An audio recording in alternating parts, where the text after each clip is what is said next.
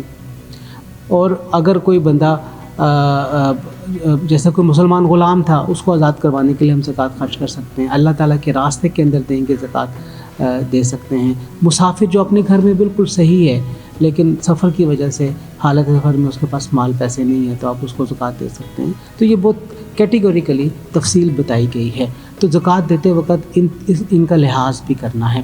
اب آپ کی طرف سے سوال یہ ہے کہ ٹرسٹ اور ہسپتال وغیرہ یہ تمام زکوٰۃ لیتے ہیں، تو انہوں نے باقاعدہ طور پہ ایک میکانزم ڈیولپ کیا ہوتا ہے. شریعہ بورڈ ان کے ہاں موجود ہوتا ہے. عمومی طور پہ ہم یہ دیکھتے ہیں، اور اگر کسی بھی ادارے کا کوئی شریعہ بورڈ نہیں ہے تو پھر میں یہ کہوں گا کہ اس ادارے کو زکوٰۃ نہیں دی جانی چاہیے. شریعہ بورڈ زکوٰۃ لیتا ہے اور وکیل بن کے وہ زکوٰۃ لیتا ہے، اور اس بات کو وہ انشور کرتا ہے کہ ہم اس زکوٰۃ کی رقم کو ان جگہوں پر خرچ کریں گے جہاں پہ زکوٰۃ کی رقم خرچ کی جانی چاہیے، فقراء مساکین اور ان کی علاج معالجے کے اوپر. اور اس کے لیے ضروری ہے کہ وہاں پہ تملیک لازمی طور پہ پائی جائے، ان کا ملکیت دیا جانا پایا جائے. اسی طریقے سے ایک بڑے عرصے سے بر صغیر پاک و ہند کے اندر اور دنیا بھر میں جہاں کہیں پر بھی مدارس ہیں خاص طور پہ، اور ظاہر بات ہے مدارس جو ہیں وہ کوئی کاروباری ادارے نہیں ہیں کہ جن کی اپنی جو اپنے اسٹوڈنٹس کے ساتھ فیسز لیتے ہوں. تو ظاہر بات ہے دین کو بھی پھیلانا ہے، تو عمومی طور پہ وابن سبیل کے ذیل کے اندر، زمرے کے اندر، اللہ تعالیٰ کے راستے کے اندر ہم اس کیٹیگری کو شامل کرتے ہیں. لیکن مدارس کے اندر بھی جو رقم دی جاتی ہے اس میں خاص طور پہ احتیاط کی جاتی ہے کہ وکالت کے طور پہ اسے لیا جائے اور بعد میں پھر طلباء کے اوپر، دینی طلباء کے اوپر اس کو خرچ کیا جائے. سر ایک چیز جو ہم آج کل دیکھتے ہیں کہ جب کبھی رمضان المبارک میں لوگ راشن تقسیم کرتے ہیں یا زکوٰۃ اور صدقات دیتے ہیں، تو بہت سارے نان مسلم جو ہیں، غیر مسلم جو ہیں، مشہری ہیں، وہ بھی وہ وصول کرتے ہیں. تو شرعی طور پر کیا کسی غیر مسلم کو زکوٰۃ دینا یا جس طرح ہم اپنا صدقہ وغیرہ دیتے ہیں یہ دینا جائز ہے، یا اسٹیٹ کو چاہیے نے جس طرح دوسرے ایک طریقہ کار مقرر کیا ہے، سوشل ویلفیئر ڈپارٹمنٹ ہے اور حکومتی ادارے ہیں جو نان مسلم شہریوں کی ہیلپ کرتے ہیں، وہ ٹھیک طریقہ کار ہے، یا ہم رمضان المبارک میں کسی غیر مسلم شہری کو بھی زکوٰۃ یا صدقہ وغیرہ جو ہے وہ دے سکتے ہیں؟ دیکھیے زکوٰۃ کی رقم تقسیم کرنے کے لیے جو مصارف بیان کیے ہیں قرآن کریم میں، اس میں غیر مسلم کا ذکر نہیں ہے. البتہ ایک لفظ مؤلف قلوب ہے کہ اگر کوئی مسلمان ہو جاتا ہے غیر مسلم تو اس کی تالیف قلب کے لیے اور اس کے ساتھ اظہار یکجہتی کے لیے ہم اسے زکوٰۃ کی رقم دے سکتے ہیں. لیکن جو ہے ہی غیر مسلم تو اسے زکوٰۃ کی رقم نہیں دی جائے گی. اس کے لیے سوشل ویلفیئر کے ریفرنس سے ہم اسے الگ سے اس کی امداد کر سکتے ہیں. اور اب آپ یہ دیکھیے گا کہ جو بے نظیر انکم سپورٹ فنڈ ہے اور اسی طریقے سے سوشل ویلفیئر کے جو مختلف ادارے ہیں، سرکاری ادارے ایون، وہ بھی غیر مسلم پاکستانیوں کی مدد کرتے ہوئے نظر آتے ہیں. تو اس میں کسی قسم کی کوئی قباحت نہیں ہے. لیکن جب ہم بات کریں گے زکوٰۃ کی، تو زکوٰۃ کے لیے ضروری یہی ہے کہ وہ مسلمان کو ہی دی جائے. ڈاکٹر صاحب یہ بھی فرمائیے کہ جو صدقہ فطر ہے اس کی کیا ہے، بیک گراؤنڈ کیا ہے، اور کن کن لوگوں کے اوپر جو ہے وہ صدقہ فطر واجب ہوگا؟ یہ بھی رہنمائی کریں کہ اگر عید کی نماز سے پہلے آپ کے گھر میں مہمان آ جاتے ہیں یا بچہ پیدا ہوتا ہے تو کیا اس کا بھی ہمیں صدقہ فطر جو ہے وہ ادا کرنا پڑے گا؟ اور یہ بھی ساتھ تھوڑی وضاحت فرما دیں کہ اسلامی نظریاتی کونسل نے اس سال کیا شرح جو ہے وہ مقرر کی ہے صدقہ فطر کی؟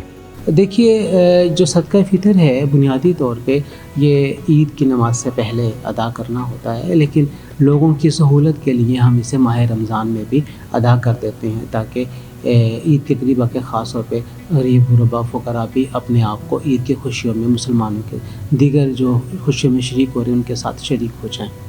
جو صدقہ فطر ہے یہ بنیادی طور پہ جو مسلمان ہے اس کی جو زندگی گزارنے کی کیفیت اور حالت ہے، خاص طور پہ کھانے پینے کے اعتبار سے اس پہ وہ ڈیپینڈ کرتی ہے۔ اگر بالکل عام سا آدمی ہے اور وہ کھانا پینا اس کا بہت نارمل ہے تو پھر وہ اور وہ سرکاری آٹا استعمال کرتا ہے جسے ہم فلور مل کا آٹا کہتے ہیں جو سرکاری ریبیٹ کے ساتھ چل رہا ہوتا ہے، تو پھر اس کے لیے قدرے کم ہے کہ 160 روپے اس کا متعین ہے۔ لیکن کچھ لوگ ہوتے ہیں جو چکی والا آٹا استعمال کرتے ہیں ان کے لیے 220 ہے، اور پھر کچھ اس سے بھی اچھا کرتے ہیں جو کے اعتبار سے کہ 250 روپے بنتا ہے۔ کھجور کے اعتبار سے اگر اور اوپر چلے جائیں تو تقریباً 600 روپے ہے، بلکہ 2500 روپے کے قریب وہ کھجور کے اعتبار سے بن رہتا ہے۔ کوئی اس سے اوپر جانا چاہتا ہے تو منقع کے اور کشمش کے اعتبار سے، تو یہ تو اپنی اپنی جو کھانے پینے کی خرچ کی پوزیشن ہے اس کے اعتبار سے صدقہ فطر جو ہے وہ ادا کیا جانا چاہیے۔ اگر کوئی بچہ پیدا ہوتا ہے اس کے اوپر صدقہ فطر واجب ہوگا، اور ایسے لوگ جو کہ کسی بھی شخص کے ماتحت ہیں اور اس کے گھر میں کام کرتے ہیں اس کے بالکل تمام تر ذمہ داری اس شخص نے اٹھائی ہوئی ان کی طرف سے وہ ادا کرے گا، لیکن مہمان اگر آتے تو مہمانوں کو صدقہ فطر نہیں ہے۔ ڈاکٹر صاحب فدیہ صوم جو ہے وہ اس کی بھی تھوڑی سی میں وضاحت فرمائیے گا۔ ہماری سوسائٹی میں خاص طور پر جو صاحب ثروت لوگ ہیں وہ اکثر روزہ جو ہے وہ چھوڑ دیتے ہیں، قضا کر دیتے ہیں۔ کسی کو شوگر ہے، کوئی کسی بیماری کا بہانہ بنا لیتا ہے، تو جو فدیہ صوم ہے اس کی اس سال وہ شرح جو ہے وہ کیا رکھی گئی ہے، اور کیا اگر کوئی شخص ایک روزہ چھوڑتا ہے، قضا کرتا ہے، اس کا کتنا فدیہ ادا کرنا پڑے گا، اور اگر ایک سے زیادہ روزے قضا کرتا ہے تو کیا سب کا ایک ہی فدیہ ہوگا یا سب کا الگ الگ ادا کرنا پڑے گا؟ ہاں، یہ دیکھیے یہ لفظ ہے فدیہ صوم، تو فدیہ صوم ہے کوئی ایسا شخص ہے جو کہ روزہ رکھ ہی نہیں سکتا، روزہ رکھنے کی استطاعت اور طاقت ہی اس میں نہیں ہے، اور نہ ہی وہ آئندہ استطاعت حاصل کرنے میں کامیاب ہو سکتا ہے، تو پھر وہ فدیہ صوم ایک روزے کا الگ الگ ادا کرے گا۔ یعنی وہ اگر 30 روزے نہیں رکھتا تو 30 روزوں کا اسے فدیہ دینا پڑے گا، اور وہ وہی جو صدقہ فطر جو میں نے آپ کو پہلے بتا دیا ہے کہ کم سے کم 220 روپے ایک دن کے اعتبار سے فدیہ صوم ہوگا، اور 6600 روپے پورے ماہ رمضان کے روزوں کا فدیہ بنے گا۔ روزہ چھوڑنے کے حوالے سے ہمیں نبی کریم صلی اللہ علیہ وسلم کی یہ حدیث مبارکہ سامنے رکھنی چاہیے کہ جو آدمی بغیر کسی وجہ کے اور بغیر کسی علت کے روزے کو چھوڑتا ہے، وہ اگر پورے زمانے کا بھی روزہ رکھ لے تو اس ایک چھوڑے ہوئے روزے کا بدل نہیں پا سکتا۔ تو ماہ رمضان میں تو خاص طور پہ چونکہ عبادت ہی روزے کی ہے، تو اس کے لیے تو ہمیں اہتمام کرنا اور اہتمام کے ساتھ ہی روزوں کے لیے تیاری کرنا ہوگی۔ ڈاکٹر صاحب آپ کا بہت شکریہ، آپ نے ان کی بات سنی۔ صدقہ دیتے ہوئے، زکوٰۃ دیتے ہوئے ہمیں اس چیز کو بھی سامنے رکھنا ہوگا کہ ہمارے یہ پیسے، ہمارا یہ مال ان تنظیموں، ان اداروں کو تو نہیں جا رہا جنہیں حکومت کی طرف سے کالعدم قرار دیا گیا ہے۔ محکمہ داخلہ پنجاب نے اس سال 84 ایسی تنظیموں کی لسٹ جاری کی ہے جن کو حکومت کی طرف سے کالعدم قرار دیا گیا ہے، لہٰذا اپنا صدقہ زکوٰۃ دیتے ہوئے یہ مد نظر رکھیں کہ آپ کا پیسہ کسی ایسی تنظیم، کسی ایسے ادارے کو نہیں جانا چاہیے جو ملک کے خلاف سرگرمیوں میں ملوث ہے۔